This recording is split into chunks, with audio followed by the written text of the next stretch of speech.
mth term 1/n दिलेली आहे, mth term 1/mn दिलेली आहे आणि nth टर्म 1/m दिलेली आहे. काय करूया आपण, दोन्ही सुद्धा टर्म अगोदर जे काही अरिथमेटिक प्रोग्रेशनचा सिक्वेन्स आहे त्यांच्यात कोणत्या टर्म आपल्याला काय माहीत पाहिजे जेणेकरून आपल्याला mnth टर्म काढता येईल. आपल्याकडे n टर्म काढायचा formula an is equal to a plus n-1 into D हा फॉर्म्युला आहे. म्हणजेच हा फॉर्म्युलामध्ये mnth टर्म फाइंड करायची आहे. म्हणजे a n is replace by mn is equal to a plus mn-1 into d अशी mn टर्म मिळेल, काहीच प्रॉब्लेम नाही आहे. प्रॉब्लेम कुठे आहे, ए आणि डी माहीत नाही आपल्याला, आणि ए आणि डी फाइंड करायसाठी त्यांनी हे दिलेलं आहे, एम टर्म दिली आणि एन टर्म दिली. दोन इक्वेशन सरळ तयार होतील. लक्षात येते का बघा, नसेल लक्षात आलं तर आता येईल लक्ष दिल्यावर. बघा स्टार्ट करूया आपण. एन टर्मचा फॉर्म्युला माहिती आहे आपल्याला, पण त्यांनी एन टर्म अगोदर नाही घेतली. एन टर्म थोडंसं उलटं सुलटं आहे, पण हेच बरोबर आहे. क्वेश्चन त्यांनी विचारलेलं आहे, त्यांना अधिकार आहे. एम टर्म काय आहे 1/n आणि एन टर्म काय आहे 1/m. पहिल्यांदा एम टर्मचा फॉर्म्युला लिहूया. त्याच्या अगोदर ए आणि डी कॉमन डिफरन्स आणि फर्स्ट टर्म आहे, ए फर्स्ट टर्म आहे, कॉमन डिफरन्स डी आहे, हे मेन्शन करूया. Let first term and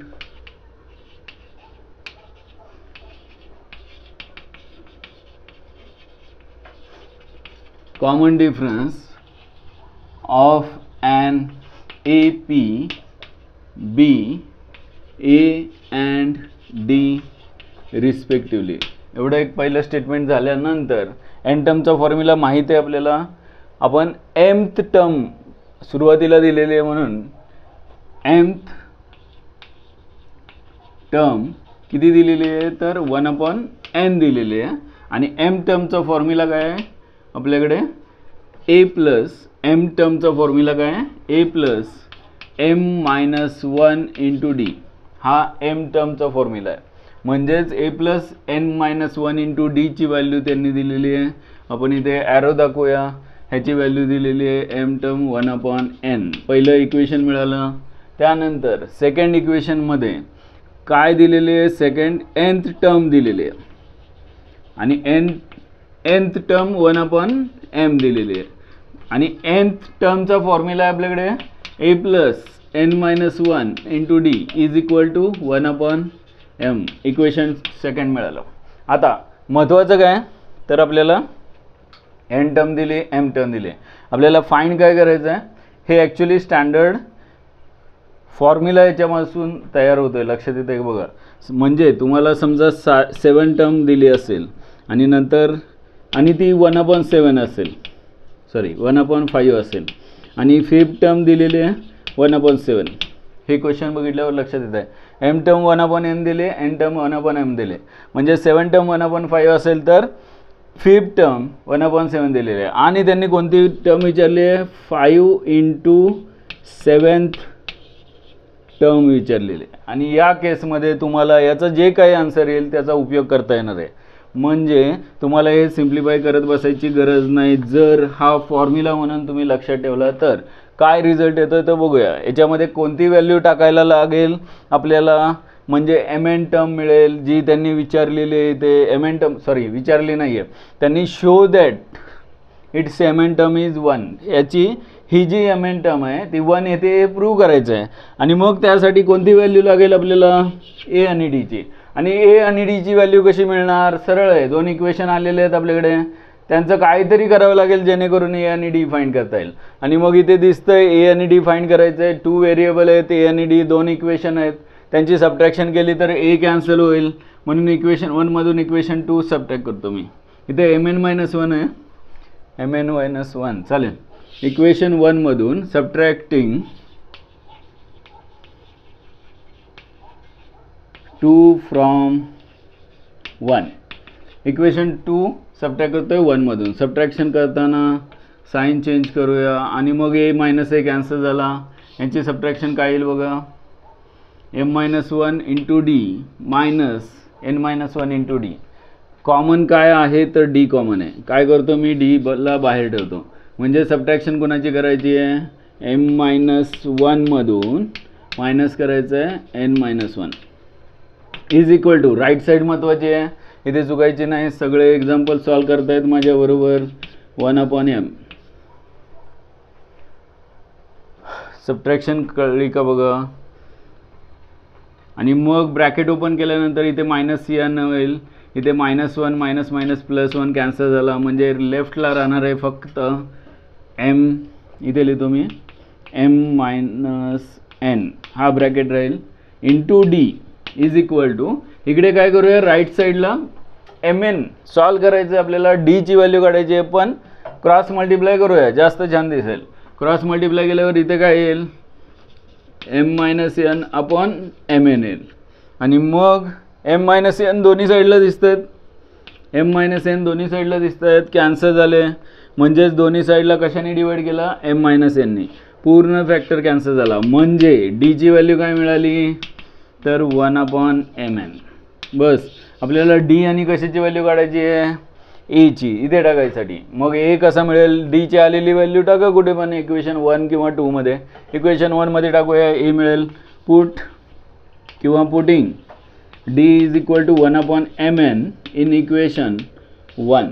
equation 1 मध्ये टाकली तर ए प्लस m-1 इंटू डी ची व्हॅल्यू टाकायची 1/mn इज इक्वल टू, राईटला आहे 1/n. आणि मग हे कॅल्क्युलेशन काय करायला लागेल आपल्याला, ए ची व्हॅल्यू काढायची आहे. ए इज इक्वल टू, संपूर्ण पार्ट राईटला घेतो, म्हणजेच तो सबट्रॅक्ट होईल. म्हणजेच 1/n राईटचं आहे तसं मायनस m-1 डिवायडेड बाय काय आहे इथे mn. आणि मग हे सॉल्व करण्यासाठी ए ची व्हॅल्यू छान काढण्यासाठी काय करायला लागेल तर शक्यतो क्रॉस मल्टिप्लाय न करता डिनॉमिनेटर कॉमन घेऊया आणि मग क्रॉस मल्टिप्लाय करूया. म्हणजे डिनॉमिनेटरमध्ये किंवा डिनॉमिनेटर सेम करूया तरी चालेल. याला कशाने मल्टिप्लाय करावं लागेल, m, न्यूमरेटरला सुद्धा डिनॉमिनेटरला सुद्धा. म्हणजे दोन्हीचं डिनॉमिनेटर काय झाला, A is equal to denominator mn झालं. डिनॉमिनेटर काय झालं mn. आणि वरती काय येणार आहे, m येईल मायनस m-1. आपण हॉटचे एक्झाम्पल सॉल्व करतो आहे, हायर ऑर्डर थिंकिंग स्किलचे. त्यामुळं क्वेश्चन सॉल्व करताना थोडंसं कॉम्प्लिकेटेड होणार आहे. 4-5 एक्झाम्पल आहेत या टॉपिकमधल्या, या पार्टमधले अवघड प्रकारचे एक्झाम्पल बघतोय. थोडा त्रास होऊ शकतो बुद्धीला, मेंदूला विचार करायला आणि कॅल्क्युलेशनला करायला सुद्धा. आणि मग m ब्रॅकेट ओपन केल्यानंतर कॅन्सल झाला, मायनस मायनस +1. म्हणजे ए ची व्हॅल्यू पण 1/mn आली का, डी पण आलं 1/mn आणि ए पण आलं आहे 1/mn. या व्हॅल्यू काय करायच्या, इथे टाकायच्या. छान, आन्सर पण आपल्याला छानच आणायचं आहे. आन्सर काय आणायचं आहे, mn 1 फाइंड करायचे. म्हणजे या व्हॅल्यू छान इथे टाकूया. देअरफॉर माझ्याकडे जागा कमी आहे तरीसुद्धा 1/mnच आहे ना, करूया ॲडजस्ट. ए ची व्हॅल्यू 1/mn टाकली प्लस mn-1 इंटू डी पण 1/mn. म्हणजे दोन्हीचा डिनॉमिनेटर 1/mn आहे, मी कॉमन घेतो. 1/mn कॉमन घेतलं तर आतमध्ये 1 प्लस काय राहील, mn-1 राहील. ब्रॅकेट ओपन करतो, प्लस साईन असल्यामुळे बिंदास्त +-1 कॅन्सल झाला. म्हणजे काय राहिलं, इकडे ॲरो दिला, म्हणजे इथे काय आहे, mn टर्म आहे, इकडे ॲरो नको. हे एवढी जागा आहे शिल्लक आहे माझी, मी वापरतो mn is equal to, right साईडला फक्त न्यूमरेटरमध्ये mn राहणार आहे आणि डिवायडेड बाय डिनॉमिनेटरमध्ये बाहेर राहिलेला आहे mn, तो कॅन्सल झाला. म्हणजे mn टर्म काय आली 1 जे त्यांनी क्वेश्चनमध्ये सांगितलं, show that it's mn term is 1. बघ कळलं का, बघा अवघड आहे का आणि किती अवघड आहे आणि सोपं आहे तर किती आहे. थोडंफार विचार करा, पटकन सॉल्व करा. पुढचा क्वेश्चन घेऊया. ज्यांनी अजून सुरुवात करायची आहे त्यांनी न बघता सॉल्व करा, कळालं असेल तर.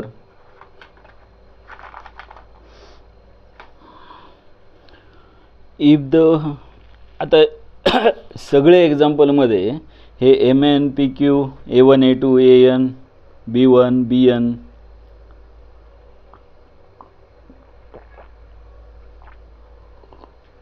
नंबर असली तर अवघड वाटत नाही, नंबर नसल्यामुळे हे थोडं त्रास होतो. क्वेश्चन समजलं का बघा. हे हा पार्ट पूर्ण राईटला घेतला, यांचं मल्टिप्लिकेशन काय येणार आहे, m-1 डिवाइड बाय mn. राईटला गेल्यानंतर तो पार्ट सगळा मायनस होईल, -m-1 डिवाइड बाय mn. आणि दोन्हीमधून mn कॉमन घेतला, त्यासाठी डिनॉमिनेटर mn करण्यासाठी न्यूमरेटर डिनॉमिनेटरला m ने मल्टिप्लाय डिवाइड केला, म्हणजे हा पण mn झाला, हा mn आले ऑलरेडी. डिनॉमिनेटर सेम झाल्यामुळे आपल्याला इथे m आणि m-1 यांची सबट्रॅक्शन करता आली. इथे कुठं गेलं, इथे m आणि m-1. ब्रॅकेट ओपन केल्यानंतर m कॅन्सल होईल, 1/mn. a ची व्हॅल्यू a आणि d दोन्ही सेम राहतं. मग झालं असेल तर पुढचा क्वेश्चन देतो.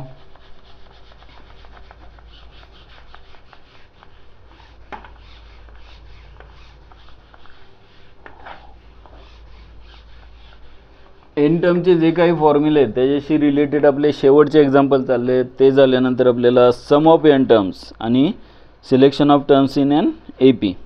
2 टर्म असतील, 3 असतील, 4 असतील, 5 असतील, 7 असतील, तर अरिथमेटिक प्रोग्रेशनमध्ये टर्म कशा कन्सिडर करायच्या आणि त्याचे एक्झाम्पल बघायचे. हे एवढे संपवून घेऊया. If the pth term of N A P is q and q term is p, prove that n term is, हे परत एकदा तसंच काहीतरी आहे. आणि हे पण हे बोर्डवाले खूप म्हणजे मुलांची मानसिकता नंबरचा खेळ करून एवढी तयार झालेली असते की आम्हाला नंबर्स आले, गुणाकार, बेरीज, वजाबाकी, ॲडिशन, सबट्रॅक्शन, मल्टिप्लिकेशन, डिव्हिजन सगळं चांगलं करता येतं. पण व्हेरिएबल आला, mn आला, pqr आला तर तसलं येत नाही. हे सगळ्यांना माहीत आहे, युनिव्हर्सल ट्रूथ आहे ते. आणि मग ज्यांनी प्रॅक्टिस कमी केलेलं आहे अशा लोकांना हे अवघड जातं. आणि मग बोर्डामध्ये चांगला स्कोर करणाऱ्यांसाठी कसे क्वेश्चन टाकतात तर असे टाकतात. इफ द, चांगला स्कोर व्हावा म्हणून किंवा काय ते तुम्ही बघा ठरवा. If the pth term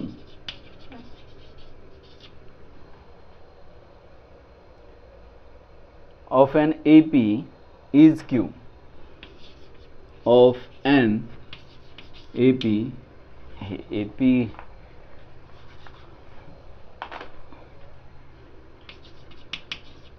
is Q and qth term is P. Prove that its n term is, prove that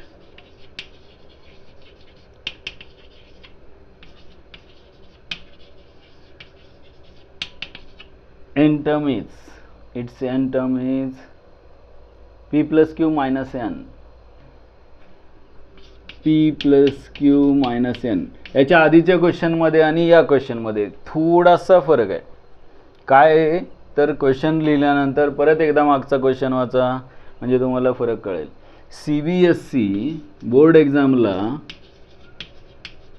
एकदा नाही 2 वेळा विचारलेला क्वेश्चन आहे. मगाचा विचारला होता 2017 मध्ये आणि हा विचारलेला आहे मगाचा विचारला होता 2017ला आणि हा 2008 आणि 2017ला विचारलेला आहे. 2008 आणि 2017. बघा हे झालं सगळ्यांचं. आधीचं क्वेश्चन कंप्लीट झालं का? कोणाचं बाकी असेल तर सांगा. आणि आज कोणतरी अब्सेंट दिसतंय का मला? अरे काय तर बस तुमचा काय प्रॉब्लेम आहे? एक लेक्चर सरळ पूर्ण करता येत नाही.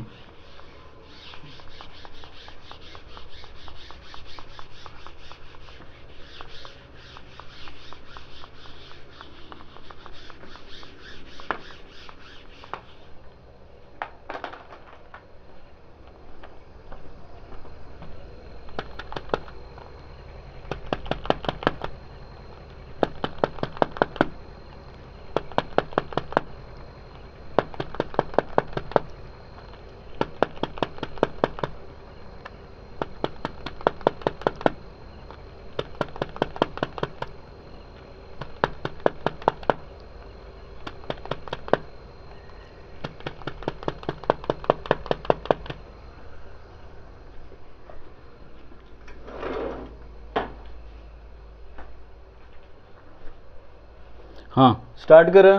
मगाशी ज्या पद्धतीनं आपण सॉल्व केलं होतं त्यापेक्षा वेगळं काय नाही आहे. काय विचारलं आहे त्याचा विचार करा, काय दिलेलं आहे ते बघा, आणि एकदा समजत नसेल तर परत एकदा वाचा. जोपर्यंत समजत नाही तोपर्यंत वाचा. समजेल, कधीतरी समजेल. प्रयत्न करा. काय दिलं आणि काय विचारलं आहे. nth टर्म विचारली आहे बघा. nth टर्मचा फॉर्म्युला आपल्याला माहीत आहे, a plus n minus 1 into D. परत एकदा n टर्म फाइंड करण्यासाठी आपल्याला काय पाहिजे तर a आणि d पाहिजे. आणि a आणि d कसा मिळेल तर त्यांनी p आणि q टर्म दिलेली आहे. p टर्म दिली q टर्म दिली p. आणि मग इथून स्टार्ट करूया. याच्यामध्ये a आणि d ची व्हॅल्यू काढायची आहे. आणि मग सुरुवातीला late a and d be the first term and common difference of an AP respectively. हे घेतल्यानंतर मग कोणती टर्म दिलेली आहे त्यांनी, q p ची टर्म दिलेली आहे. Here p term is equal to q दिलेली आहे. आणि p टर्मचा फॉर्म्युला काय इथेच पुढे लिहितो, AP is equal to a1 a2 a3 an. हे नोटेशन टर्मसाठी आपण डिनोट करतोय. a1 म्हणजे फर्स्ट टर्म, an म्हणजे n टर्म, आणि AP म्हणजे p टर्म. p टर्मचा फॉर्म्युला काय आहे आपल्याकडे, a प्लस n नाही, p टर्म आहे म्हणजे p मायनस 1 इंटू डी. हे आलं इक्वेशन 1. ह्याची व्हॅल्यू किती दिलेली आहे, q दिलेली आहे इज इक्वल टू 1. हे झाली p टर्म. त्यानंतर अँड qth टर्म म्हणजे ती दिलेली आहे p. q टर्म काय दिलेली आहे, aq म्हणूया आपण. आणि त्याचा formula a plus q minus 1 into D is equal to, ही टर्म दिलेली आहे p. हे इक्वेशन 1 2 कसं झालं, आणि इक्वेशन 2 दोन इक्वेशन आले. आपल्याला फाइंड काय करायचं इथे टाकलं आहे, एन टर्म त्यांनी सांगितले पी क्यूच्या फॉर्ममध्ये p plus Q minus n अशी काहीतरी आहे, हे प्रूव्ह करायचं आहे. Prove that. आणि मग ए आणि डीच्या किमती टाकायच्या, त्या इथून मिळतील. कशा तर दोघांची सबट्रॅक्शन करून. सबट्रॅक्शन करताना साईन चेंज करायला विसरू नका. आणि मग ए कॅन्सल झाला, डीची व्हॅल्यू मिळेल, डीची परत इक्वेशन 1 मध्ये टाका, ए मिळेल. आणि मग इथे ब्रॅकेट 2 टर्म आहेत ज्यांची सबट्रॅक्शन करायची आहे. मी डी कॉमन घेतो म्हणजेच p मायनस 1 पहिली term minus q minus 1 second term into D common घेतलेला, आणि राईटला q मायनस p. बरोबर आलेले का बघा. आणि मग ब्रॅकेट ओपन केल्यानंतर हे मायनस मायनस प्लस 1 होणार, कॅन्सल होणार. इथे राहिला p मायनस q आणि इथे आहे q मायनस p. थोडा फरक आहे. p minus q into D is equal to q minus p. आता इथे हे p मायनस q बघा, लक्ष द्या, हे q मायनस p आहे. मग हे कॅन्सल होतील का, होतील. कसे होतील तर p minus q into D is equal to, याच्यामधून मी मायनस कॉमन घेतो म्हणजे दोन्हीचे साईन चेंज होतील. q मायनस p आहे तर p मायनस q होईल, मायनस pचं प्लस p होईल आणि qचं मायनस q होईल. का तर मी मायनस साईन कॉमन घेतलं म्हणून. आणि मग बोथ साईडला p मायनस क्यूनी डिवाइड केल्यानंतर p मायनस क्यू कॅन्सल झाला आणि डीची व्हॅल्यू काय येणार आहे मायनस 1. आणि मग ही value put this value in equation 1. Equation 1 मध्ये इकडे टाकतो डाव्या बाजूला. इक्वेशन 1 काय बघा, हे लांबलचक a plus p minus 1 into डीची व्हॅल्यू टाकायची आहे minus 1 is equal to q. आणि मग इथे साईन चेंज करूया, मायनस 1नी मल्टिप्लाय करायचं आहे म्हणजेच इथे होणार मायनस p आणि plus 1 is equal to q. छान आन्सर आलं का बघा. a इज इक्वल टू नाही आला अजून, a ची व्हॅल्यू मिळाली, मायनस इकडे आल्यानंतर प्लस होईल आणि प्लस 1 इकडे आल्यावर मायनस होईल. म्हणजेच हे p राईटला आल्यावर प्लस p होईल, किंवा qचा अगोदर घेतो, q आहे तसं, मायनस p इकडे आल्यावर प्लस p होईल आणि प्लस 1 मायनस 1 होईल. ही कशाची व्हॅल्यू मिळाली, a ची. ही कशाची व्हॅल्यू आली, d ची. काय फाइंड करायचं आहे, n टर्म. या फॉर्म्युल्यामध्ये n टर्मच्या ए आणि डीच्या किमती टाकूया, ॲडिशन सबट्रॅक्शन सगळं करूया, आन्सर मिळेल n term p plus q minus d. Minus n येते का बघा. ए आणि डी पुट करूया इथे. ए काय आहे, हा छान आहे cube plus P minus one, Q plus P किंवा P plus Q minus one हा ए आहे, प्लस एन मायनस वनला डी कोण आहे, डीची व्हॅल्यू काय आहे मायनस वन आहे. म्हणजेच मायनस वन मल्टिप्लिकेशन काय येणार, हे P plus Q minus one आहे तसे मायनस वनने मल्टिप्लाय केल्यावर मायनस एन होईल, मायनस मायनस प्लस वन होईल, minus one plus one cancel होईल, म्हणजेच एन टर्म मिळेल P plus Q minus N. A N म्हणजेच काय, therefore nth term is equal to of N A P plus Q minus N. बरोबर आले का बघा. एवढा साधा सोपा छान क्वेश्चन आहे, तरीसुद्धा बरेच जणांना सॉल्व करता येत नाही. याचं कारण काय असतं, तर सुरुवातीपासून थोडंसं दुर्लक्ष केलेलं असतं क्वेश्चन बघितल्याबरोबर. त्याच्याकडं जशी कारल्याची भाजी असल्यावर, मुळा केलेला असल्यावर, तसं हे समोर आल्यावर थोडंसं दुर्लक्ष होतं. झालं का बघा. अजून असाच क्वेश्चन आहे, 2 वेळा विचारलेला आहे पण थोडा वेगळा आहे. क्वेश्चन झाला लिहून, प्रश्न बदलतोय मी.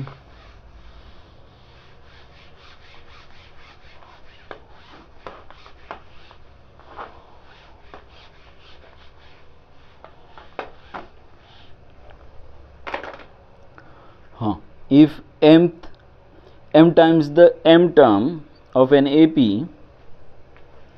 नेक्स्ट क्वेश्चन बघा. If m times the mth term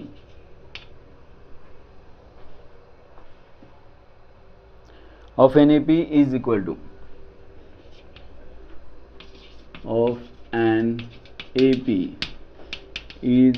equal to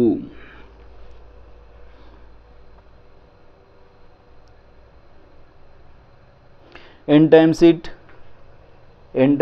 its nth term is equal to n times its nth term. बघा हे सगळे क्वेश्चन म्हणजे हे असे प्रश्न आहेत, 3-4 क्वेश्चन आपण आता आज घेतोय, ते असे क्वेश्चन आहेत की एक क्वेश्चन तुम्ही सॉल्व केला की बाकीचे सगळे तुम्हाला आले पाहिजेत, असे क्वेश्चन आहेत. आणि मग या केसमध्ये आपण जर सगळे सॉल्व करत असेल, तुम्हाला क्वेश्चन बघितल्याबरोबर पटकन काय करायचं आहे हे क्लिक होणार आहे. Is equal to n times its nth term, show that m plus nth term of an AP is 0.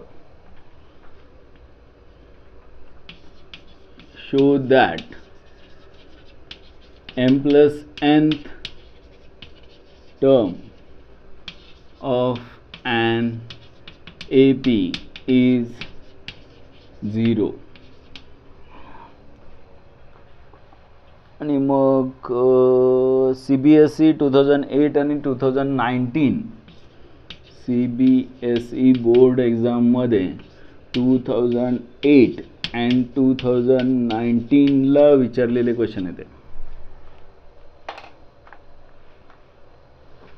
झालं हे सगळ्यांचं, कोणाचं बाकी नाही आहे लिहायचं.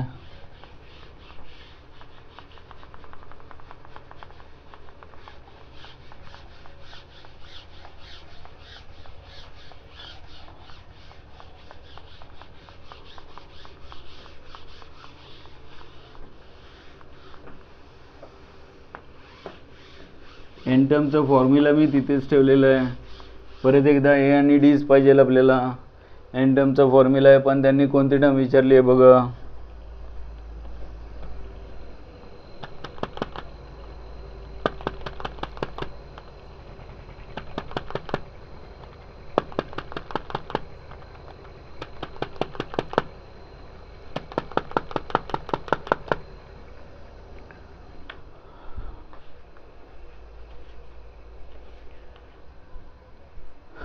एरोप्लेन मोड नाही केलं.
हां, स्टार्ट केला, क्वेश्चन सॉल्व करायला सुरुवात केली असेल सगळ्यांनी.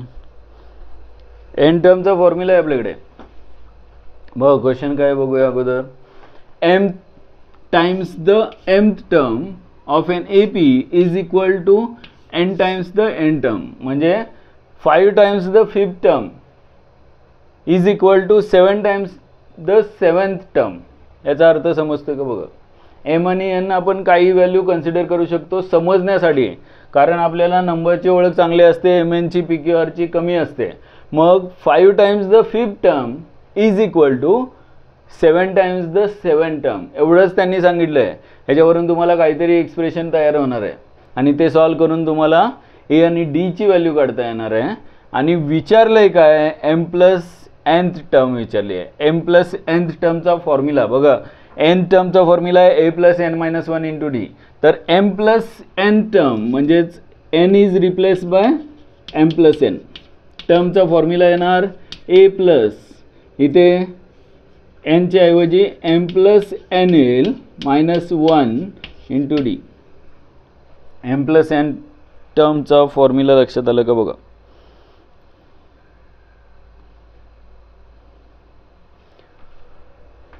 ठीक आहे. एम प्लस एन टर्मचा फॉर्म्युला हा कुठेतरी लक्षात राहू देत, कारण आपल्याला ही टर्म फाइंड करायची आहे. एम प्लस nth टर्म म्हणजेच काय फाइंड करायचं आहे, A plus M plus N minus 1 into D हे फाइंड करायचं आहे.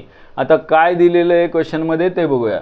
पहिल्यांदा m times the M term, आणि मग त्यासाठी अगोदर काय करूया, कॉमन डिफरन्स आणि फर्स्ट टर्म ती मेन्शन करायचीच आहे. सुरुवातीला क्वेश्चनमध्ये लिहा, लेट ए अँड डी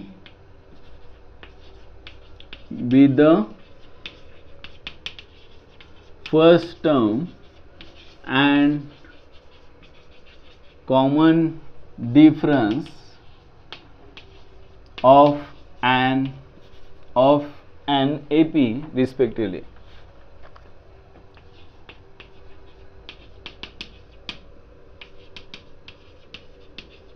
ठीक आहे. आणि मग पहिल्यांदा direct m times the m term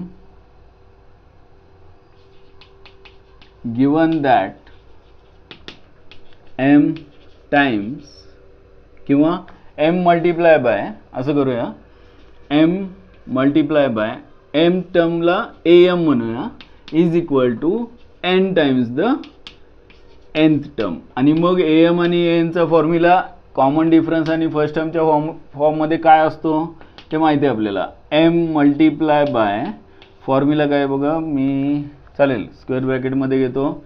m टर्मचा formula A plus m minus 1 into D is equal to n multiply by nth टर्मचा formula A plus n minus 1 into D, n minus 1 into D. बघा हे समजलं का.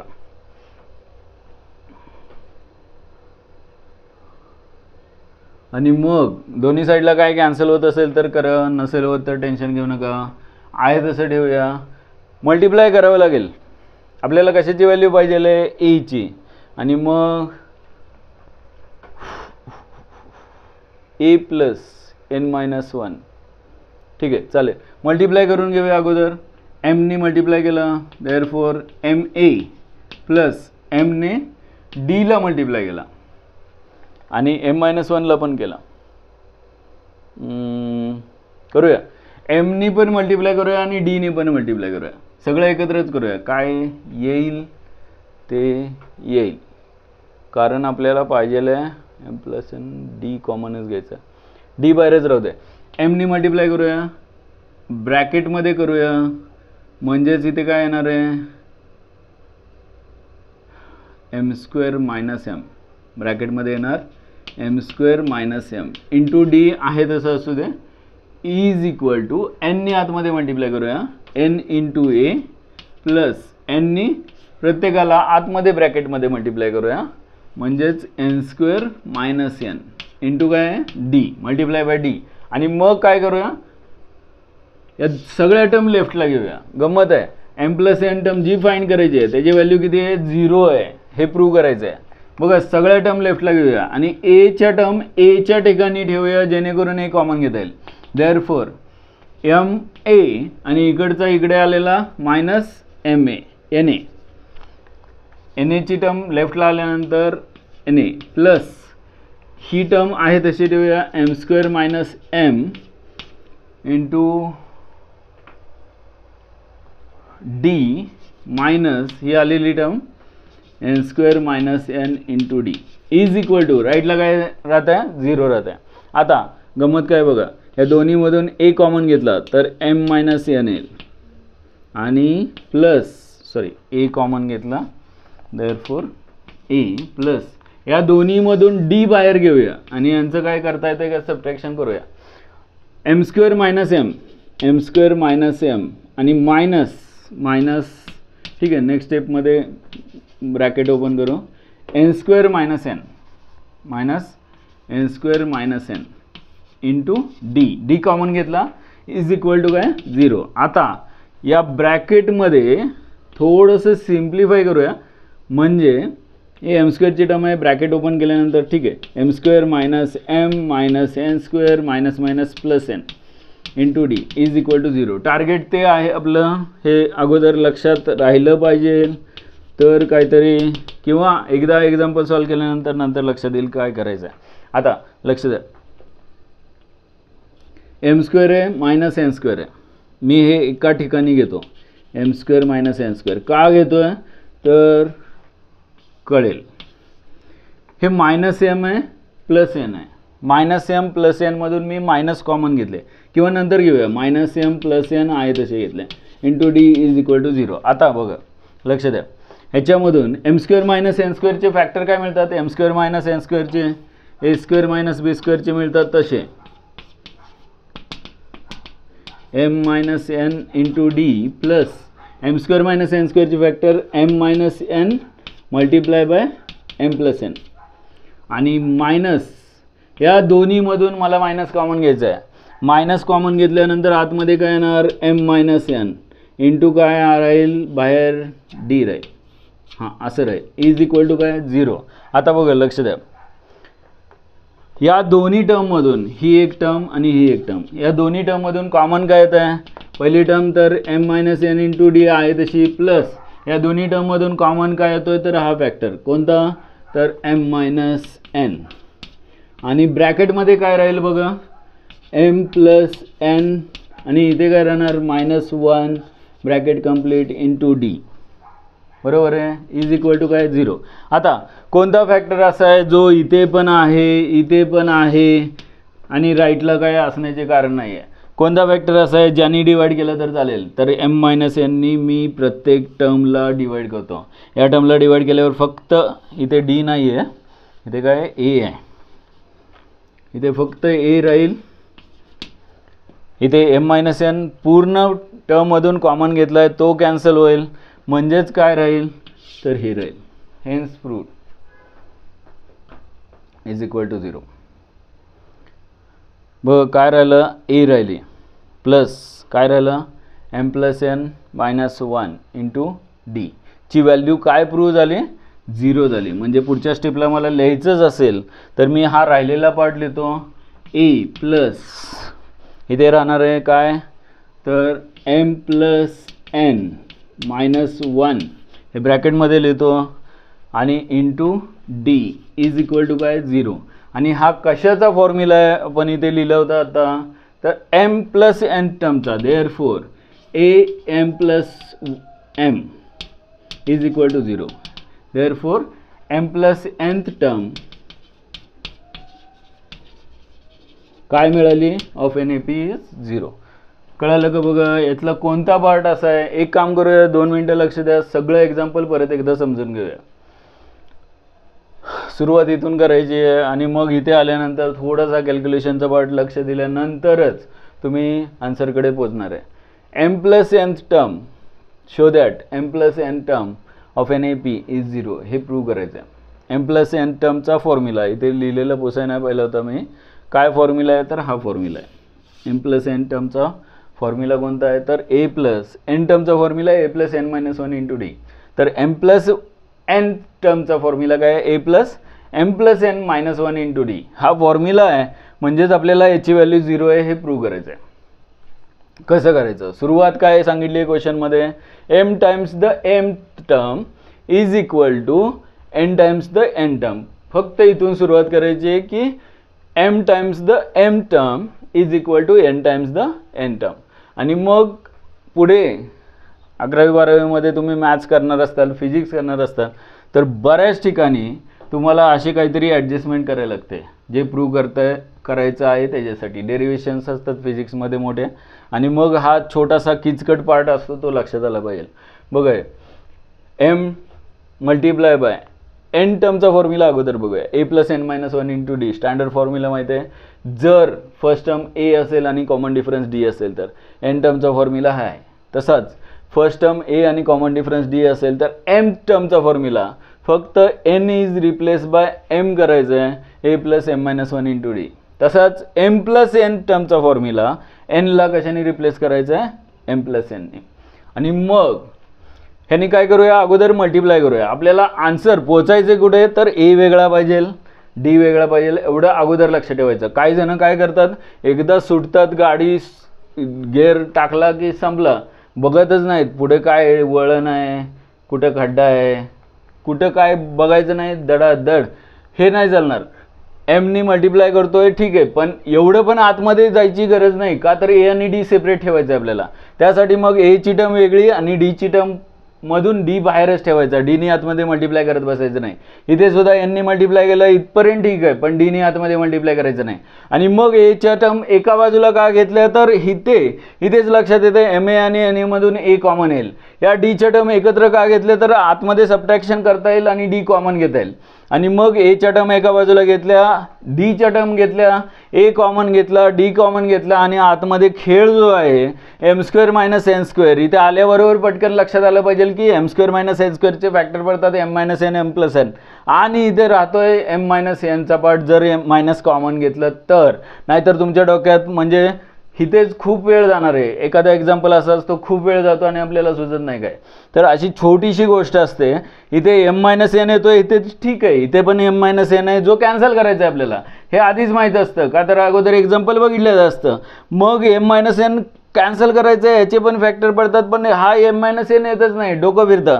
मग minus छानपैकी common घेतला तर मग शांतपणे एम मायनस एन कॉमन घेऊन एम मायनस एननी डिवाईड केल्यानंतर तुम्हाला जे शिल्लक राहणार आहे तो एम प्लस एन टर्मचा फॉर्म्युला असणार आहे, A plus M plus N minus one into D is equal to 0 येईल.